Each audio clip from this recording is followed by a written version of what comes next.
All right, ladies and gentlemen, welcome to World of Wrestling at this time. You know what to do. Hit like button if you like the video after you get a chance to watch this video. Hit the subscribe button, of course, if you're not already subscribed to the channel. And leave a comment down below after you get a chance to hear the entire video. And leave any comments and opinions or ideas about what you thought I had to say on AEW Dynamite December 16, 2020 review. So, folks, another episode in the books. This was a decent show. I love the ending of the show. They have announced a World Championship match for Kenny Omega's first title defense against Rey Fenix. They had Pac, Phoenix, and Pentagon Jr. show up at the end of Omega's matchup and announced that Tony Khan has said because of the fact that Rey Fenix did not have an opportunity to face Kenny Omega in that tournament because of the COVID-19 virus. I believe it was for that. No, it was for a concussion injury. Excuse me. Apologize. A concussion injury that they are granting Rey Fenix a World Championship opportunity against Kenny Omega on December 30th, 2020 Dynamite episode, their final episode of 2020. Folks, this match should be off the fucking hook. People were looking forward to this matchup, but didn't get a chance to see it because of the concussion that Rey Fenix sustained during his match with Pentagon Jr. Now, granted, if you think that Rey Fenix is going to beat Kenny Omega, you're out of your goddamn mind. Plain and simple. This is just a great World Championship matchup. Going to give Rey Fenix some opportunity to perform in a main event spotlight and, show off his skills in a good performance that I believe is going to tear the roof off, I should say. Tear the roof off of Daily Place and really surprise a lot of people. Probably even better than Jon Moxley's match with Kenny Omega, I would imagine. The rest of the show is alright. There was a multi-man, 12-man tag team matchup with the Inner Circle and several different tag teams going up against the Inner Circle. We had Sting appear once again in a sense of protecting Cody from the rest of the Team Taz.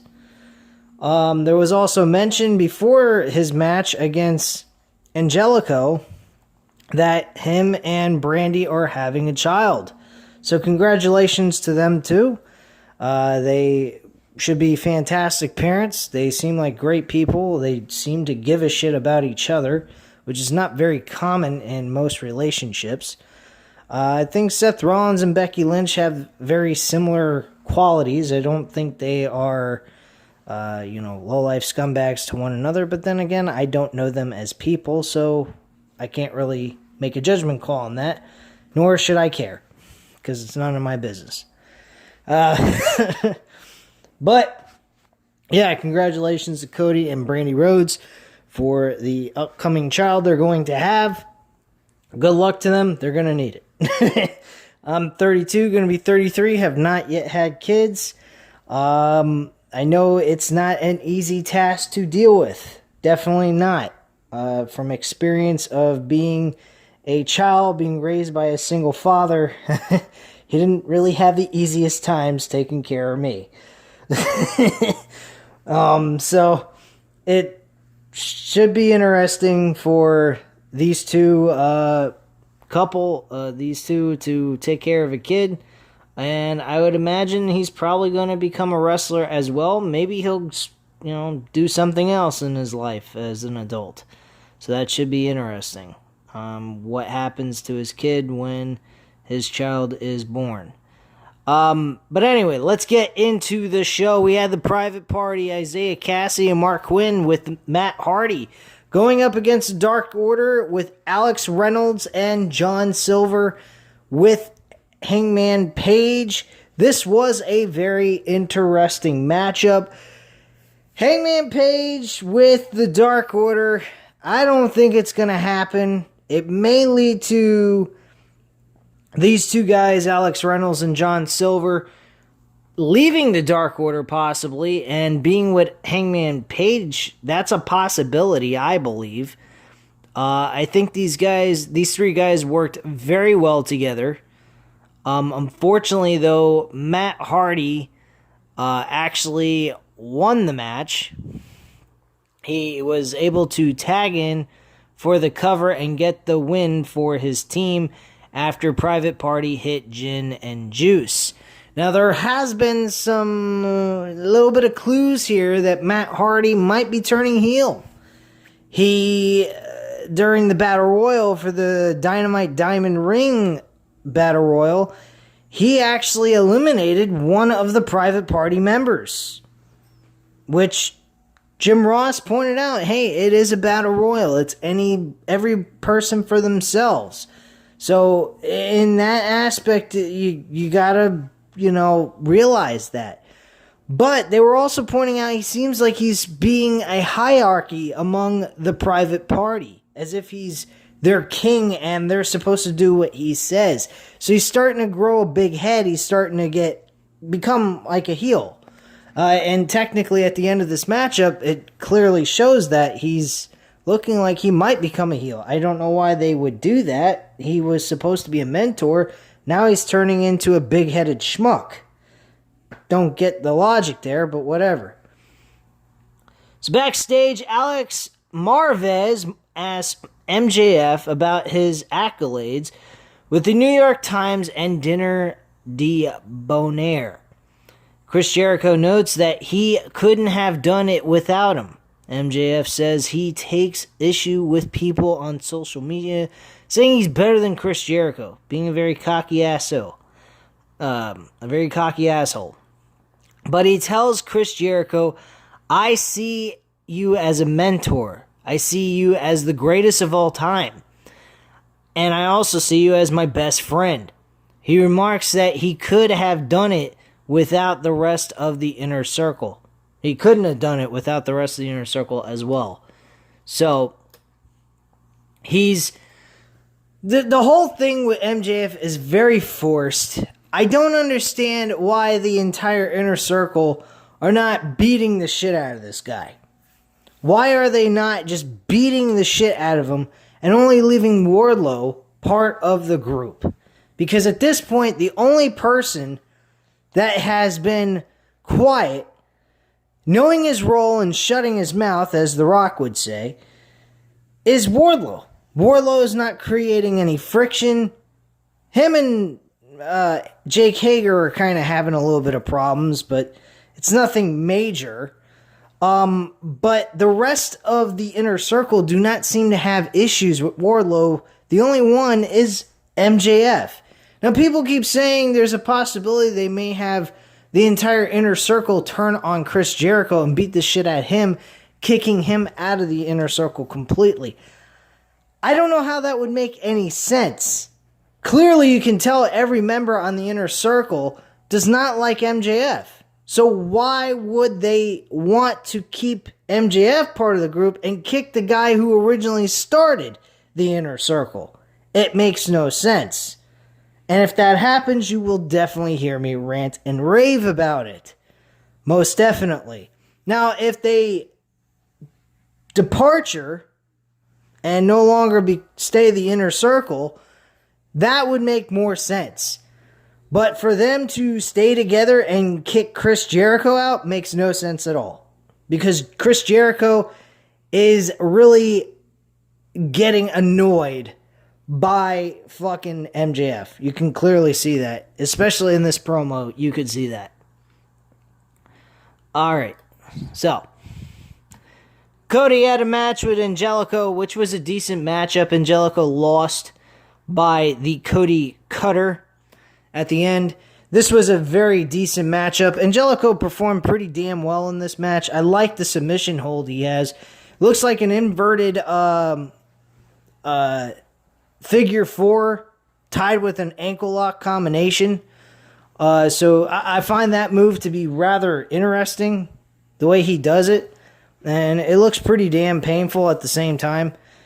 Angelico is a pretty damn good wrestler. Don't get me wrong, but he is not a singles competitor. Thankfully, they had the right guy win. Cody had the right to win this matchup, hands down. Unless they were to cheat, then that would have been okay. But why would you make Cody lose after he just announced that he's having a kid? That would be fucking retarded. Like I said, they had Taz come out.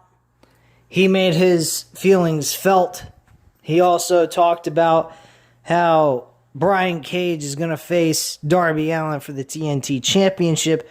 When, I don't know. I don't know if they already announced it on Dynamite today or if I missed it, one of the two. But they did mention Darby Allen is going to be facing Brian Cage for the TNT Championship. So that should be an interesting matchup, hands down. He also talked about, oh, you having a kid, woohoo, wonderful. Well, it's your lucky day. We're going to kick your ass and kick you out, basically. And then all of a sudden, Sting's music hits. Now, we keep seeing Sting, looking directly at Cody. And I already mentioned this last week on December 9th, 2020 review. I stated this. I would be totally fine with Cody versus Sting one-on-one. That would be a fucking awesome matchup.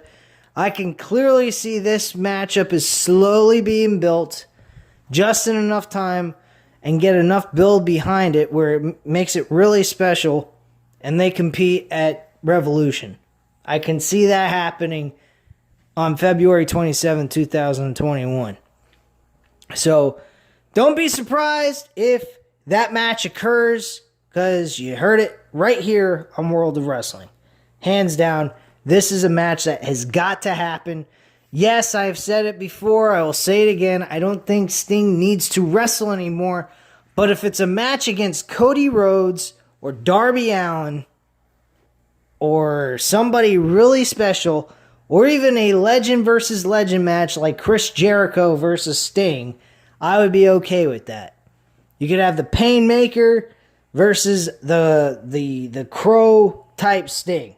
That would be cool. I would be alright with that. But does the Jericho Sting match need to happen? No, of course not. But Sting versus Cody, most definitely. That's a fucking dream match that can be used for a pay-per-view. That will get people to buy that fucking pay-per-view with no problem. Darby Allen versus Sting. That's a great way to help Darby Allen take the next step in his career into a main event type of scene. If he was to be put over by Sting, I would be okay with that type of match being made. Anything beyond that, no fucking way. I want to see Sting winning a world championship. Though him going up against Kenny Omega, I don't know about that one. I think maybe that would be cool, but it's not really necessary. It's not something that needs to happen. But Cody and Darby Allen definitely needs to happen. Most definitely. Outside of that, I don't see any of the other matches for Sting are really necessary for him to be involved in, because he's done it all in his career. These two men, the reason why I'm saying these two men is because, like I said, Darby Allen can use Sting as that stepping stone up to the next level in his career. And Cody and fucking Sting, man. Sting was the king of WCW outside of Ric Flair. And Cody is the king of AEW. He is the major face of AEW. Having the head face of WCW from back in the day going up against the main guy on AEW, even though he's not world champion, he can't compete for a world title. This guy is highlighted in main event fashion without a championship. That is fucking hard to do most of the time. If you can do that, you're a pretty damn good wrestler. There are only a few guys that can do that shit, and that's very hard to do. Undertaker is definitely one of them. I see Cody in that same aspect, not like the the gimmick or the persona, whatever you want to call it. I don't see it like that, but he's got that thing about him that if you didn't have a world championship on the line, you would put his match in the main event. That's how I see it. So, anyway, moving forward here. Alright, so there's a couple of things I missed here. There were minor segments backstage. They mentioned that, Miro mentioned that Kip Sabian and Penelope Ford are going to be having their wedding on the Holiday Bash, which is the December 23rd episode next week, which I will not be reviewing on Wednesday night. I will be reviewing it Thursday morning or Thursday afternoon, somewhere around that time, because I clearly am not going to be watching Dynamite at 10 o'clock at night or later and then coming on here reviewing it. No fucking way. I'm providing you guys NXT. I'm going to do that next Wednesday. That is what I'm going to discuss. Dynamite, I will catch that on Thursday and give it to you guys sometime in Thursday afternoon, Thursday morning, something like that. Or Thursday morning, Thursday afternoon, somewhere around there. So keep an eye out for that. Anyway, now my computer's acting fucked up again. I gotta get another computer use. Sorry about this, guys. It's just, this computer I use is an old one. It's just something I use for these episodes that I do reviews on. This thing is a kind of a pain in the ass. Sometimes it's working, sometimes it's not. It ends up loading and shit, and then it stops moving and what have you.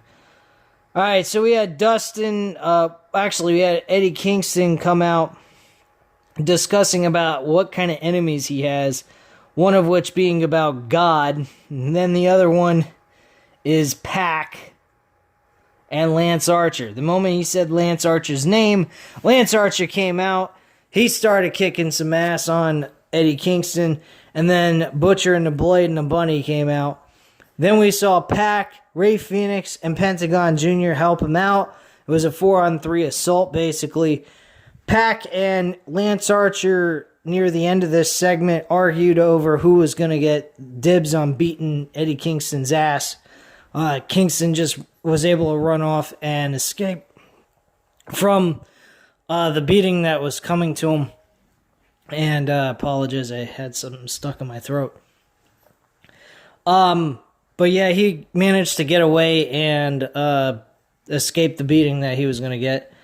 And Lance Archer and Pac weren't really, wanting to kick each other's ass. They understood that they both wanted him, but they were kind of pissed off at each other. The fact that they let the guy go over just getting mad and trying to get even with the guy. Lance Archer felt that he had him in a choke slam that he was going to be able to perform and nail on him very well, which he had a firm grip on his throat.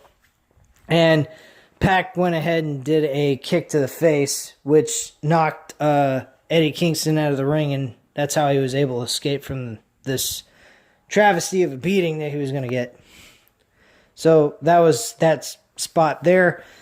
Backstage, Dustin Rhodes addresses Evil Uno's comments from last week. Rhodes reminds Uno that he wants to take out the Dark Order one by one, starting with 10 and working his way all the way up. And Uno being the next one in line for him to kick his ass. So, that is the situation with that. Let's see here. So, we had, we had SCU with Frank Kazarian and Christopher Daniels competing against the Acclaim. And please, whoever your name is that did this rap battle with Frankie Kazarian, quit doing it. It sucks. You're not John Cena. You can't rap like John Cena. In every segment that John Cena ever performed in a rap battle, he always won. He never got outplayed. There was only one person that came close to him. That was Rikishi. Kurt Angle was funny, but he was nowhere near Rikishi in the rap battle with John Cena. Rikishi was the only one close to beating John Cena in a rap battle, and that's it. Frankie Kazarian, I'm sorry, man. You kicked... He just obliterated this guy's ass when it came to a rap battle. Please cut the rap battle out. You suck. Frankie Kazarian beat you with no problem. And, please. Save it for some other person to do this gimmick, because that was absolute shit. Anyway. So, yeah, the Acclaim actually win this match, though.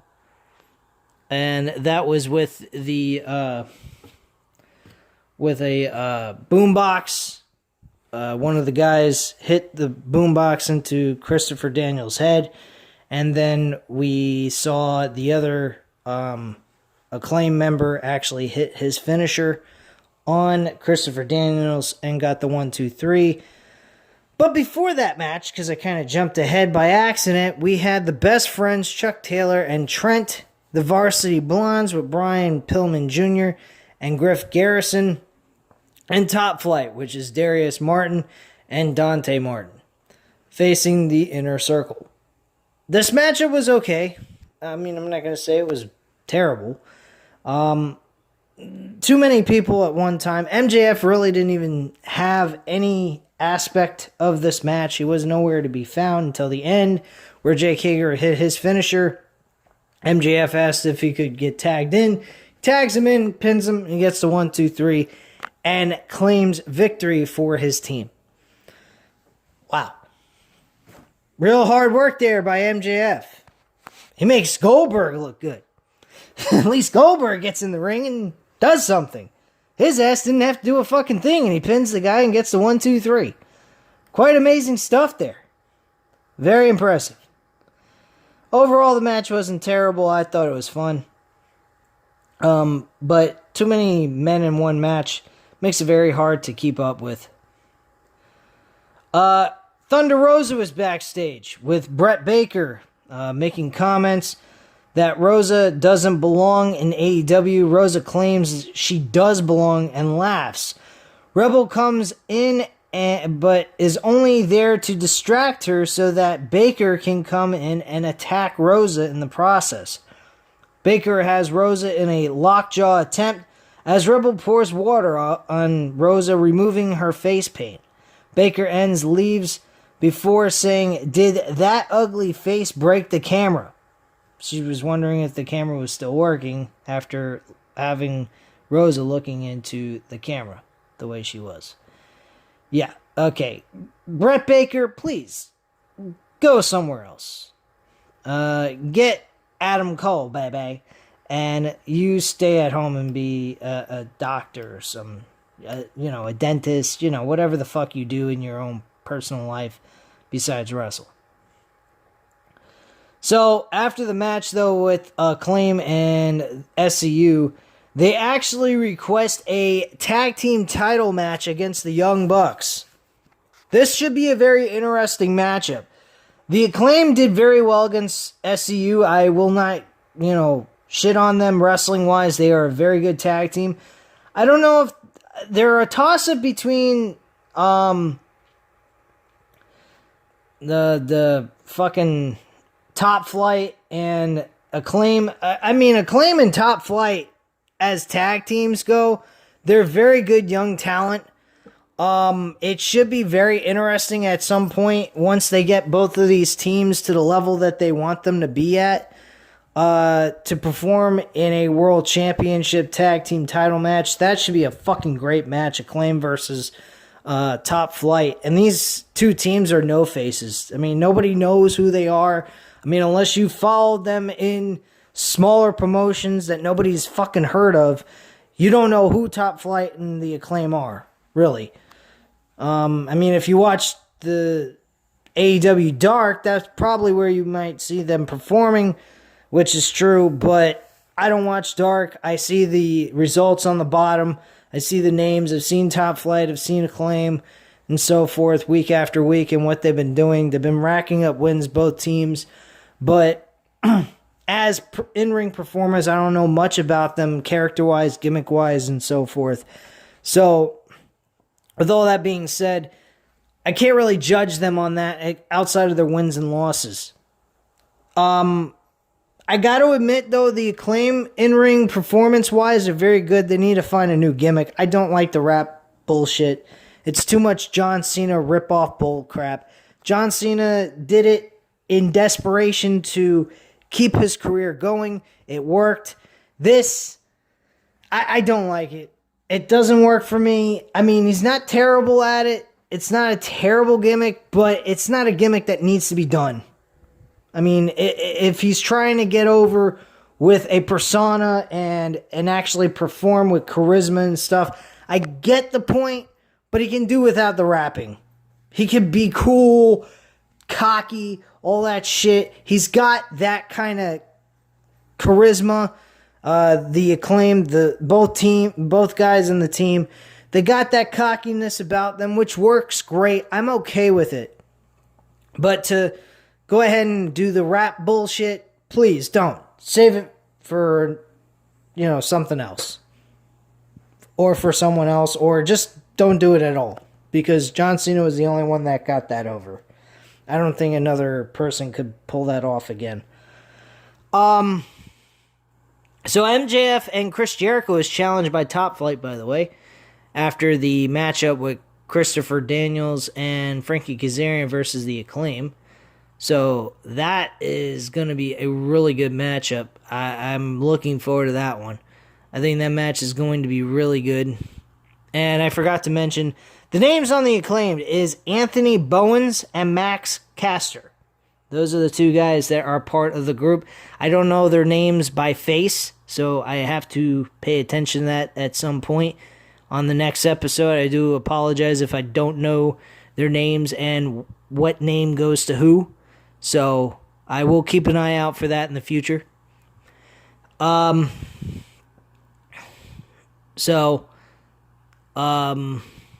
Pretty much, I mean, the rest of the show was a little bit shitty at the end until the main event. We had DeMonte and Evilise versus Big Swole and the NWA Women's World Champion, Serena Deeb. This match was, whatever. Serena Deeb, or Big Swole, actually ends up making, I think Diamante was the one that ended up tapping out. And they got the win. So Serena Deeb and Big Swole get the win there. After the match, Vicky Guerrero and Nyla Rose come in, and the numbers game are too much for Big Swole and Deeb.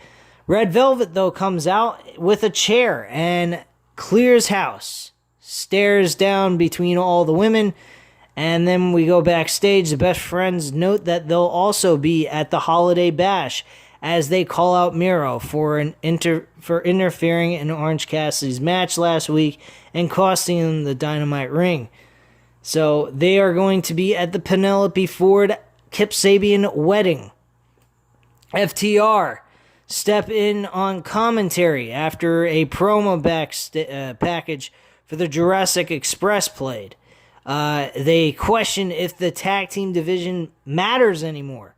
Dax Hardwood calls out Jurassic Express and says they are in FTR's crosshairs.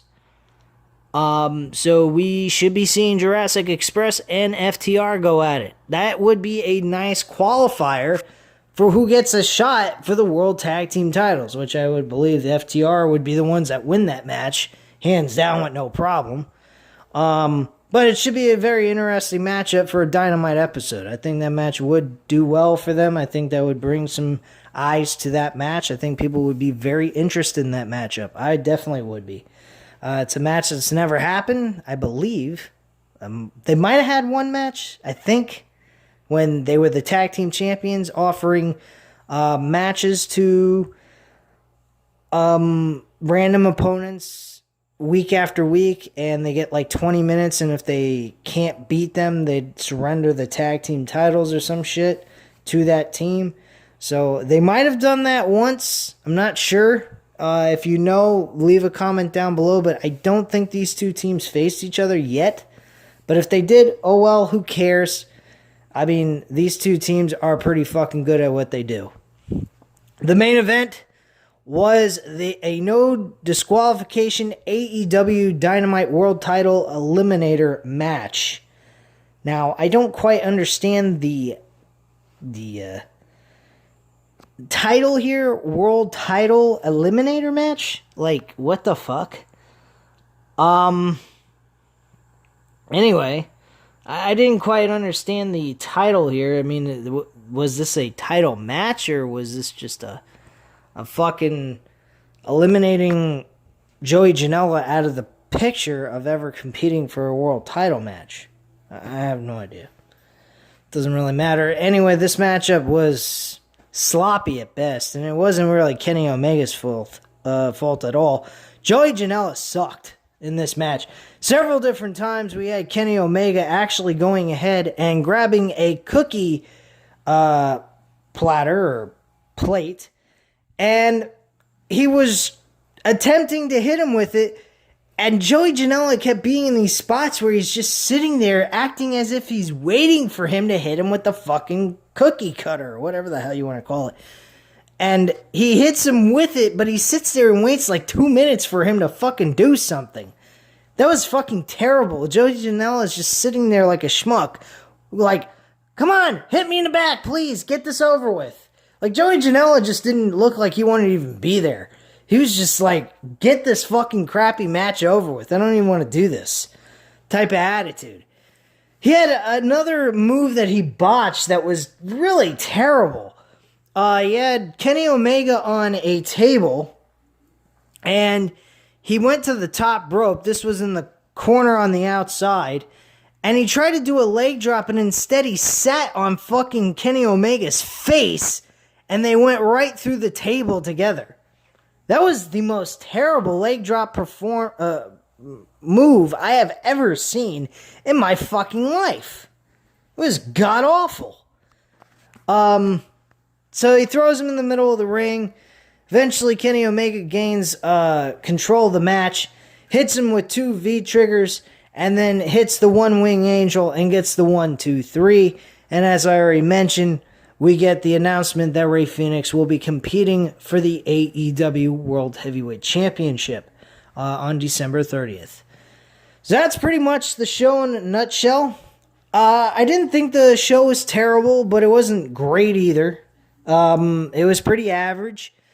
Good storyline progression somewhat here and there.